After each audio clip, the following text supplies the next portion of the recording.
जय श्री कृष्ण मित्रों, स्वागत है आप सभी का एक बार फिर से। श्री कृष्ण जी कहते हैं, जो दूसरों को बेवजह रुलाते हैं उन्हें भी रोना पड़ता है। जो दूसरों को दुख देते हैं आगे चलकर उन्हें भी दुख भोगना पड़ता है। श्री कृष्ण कहते हैं कि केवल डरपोक और कमजोर ही चीजों को भाग्य पर छोड़ते हैं, लेकिन जो मजबूत और खुद पर भरोसा करने वाले होते हैं वे कभी भी नियति या भाग्य पर निर्भर नहीं करते। गीता में श्री कृष्ण ने बुद्धिमान व्यक्ति की पहचान बताई है। इसके अनुसार सबसे समझदार और स्थिर बुद्धि वाला व्यक्ति वही है जो सफलता मिलने पर अहंकार में नहीं आता और विफलता मिलने पर गम में नहीं डूब जाता। गीता के अनुसार सिर्फ दिखावे के लिए अच्छा मत बनो, वो परमात्मा आपको बाहर से नहीं बल्कि भीतर से भी जानता है, इसलिए कोई भी बदलाव पूरी तरह से स्वयं के लिए होना चाहिए। आप खुश हैं या दुखी, यह दोनों आपके विचारों पर निर्भर है। अगर आप प्रसन्न रहना चाहते हैं तो आप हर हाल में प्रसन्न ही रहेंगे। अगर आप अपने मन में बार बार नकारात्मक विचार लाएंगे तो आप दुखी ही होंगे। विचार ही हर व्यक्ति का शत्रु और मित्र होता है।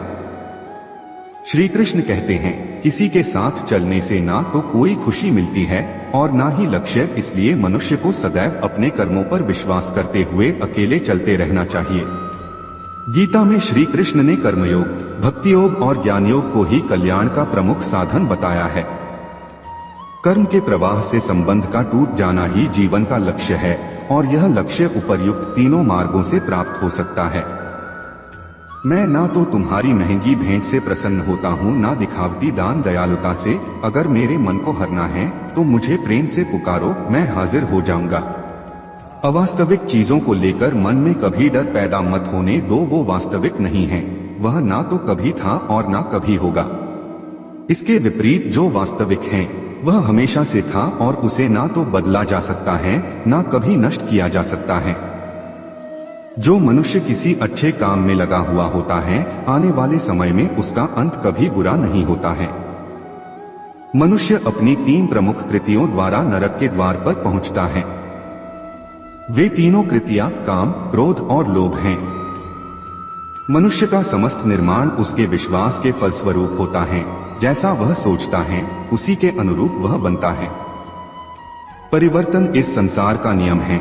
एक नजर में तुम असीम संपत्ति के मालिक बन सकते हो, दूसरी नजर में तुम दरिद्र बन सकते हो। एक इंसान के रूप में इस धरती पर तुम्हारे कुछ कर्तव्य हैं। अनिवार्य रूप से अपने कर्तव्य को निभाओ। किसी से सच्चा प्रेम होना शुद्धता और दिव्यता का प्रतीक है।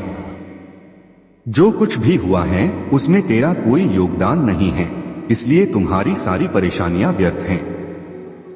हर चीज की शुरुआत मुझसे होती है और खत्म भी मुझ पर आकर ही होती है। इंद्रियों से मिलने वाला सुख सच्चा नहीं होता है।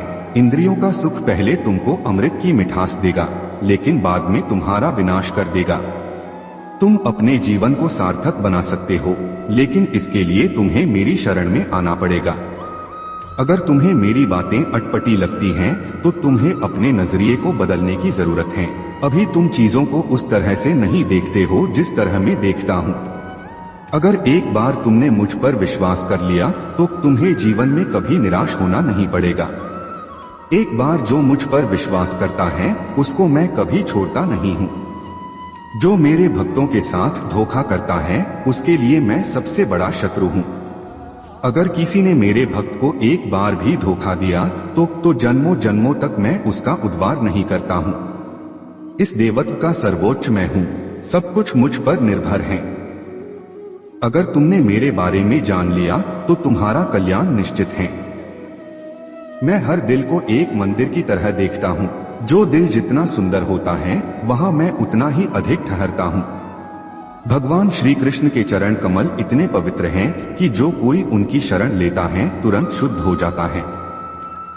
इस दुनिया में तुम प्रेम सभी से करो, लेकिन पूर्ण रूप से विश्वास किसी पर मत करो। अगर तुमको भरोसा करना है तो केवल कृष्ण पर करो।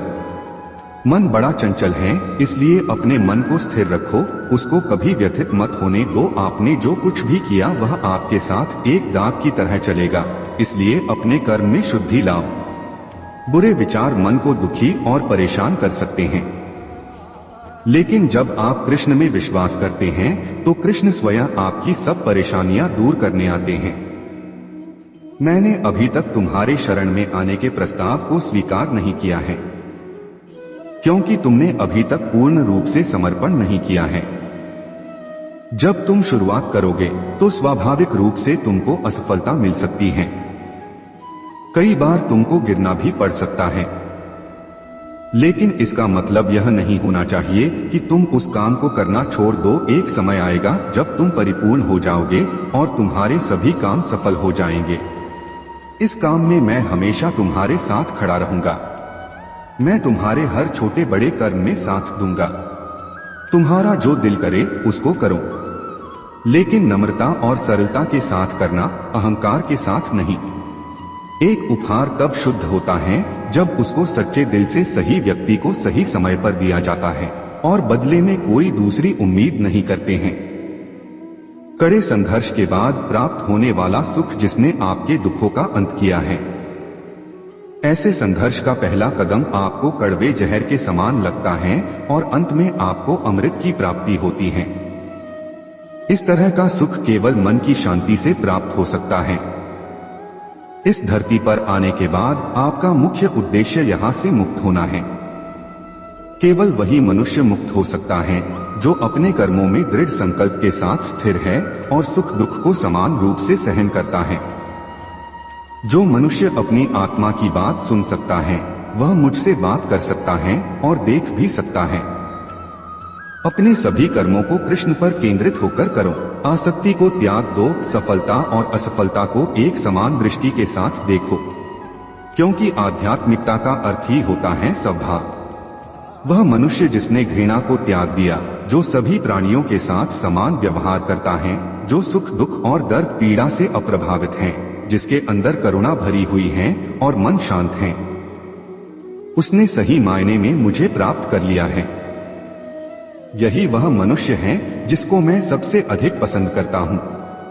इस विशाल संसार में तुमको केवल कर्म करने की छूट है। इसके अतिरिक्त फल की इच्छा और स्वार्थ सब निरर्थक हैं। ये सोचकर कभी किसी काम की शुरुआत मत करो कि इसका तुमको कोई फल मिलेगा। बिना किसी लालसा के कर्म करो। जो आदमी मुझे हर चीज में देखता है और मेरे होने के एहसास को अनुभव करता है, वह मेरा सच्चा भक्त है। ऐसे भक्तों से मुझे प्रेम है। इंद्रियों का काम ही है भटकना। जब कोई मनुष्य अपना मन उनके पीछे छोड़ देता है तो समझ लीजिए कि उसने छेद वाली नाव में सवारी शुरू कर दी है, जिसका डूबना तय है। ऐसा कोई नहीं है जिसका सदियों से अस्तित्व है, और न ही ऐसा कोई है जिसका सदियों बाद अस्तित्व रहेगा। यहाँ कुछ स्थायी नहीं है। वह सभी चमकदार वस्तुओं में प्रकाश के स्रोत के रूप में स्थित हैं। वह सभी प्रकार के अंधकार से परे और अव्यक्त हैं। वह ज्ञान का विषय है और वही ज्ञान का लक्ष्य है। वह सबके हृदय में विराजमान है।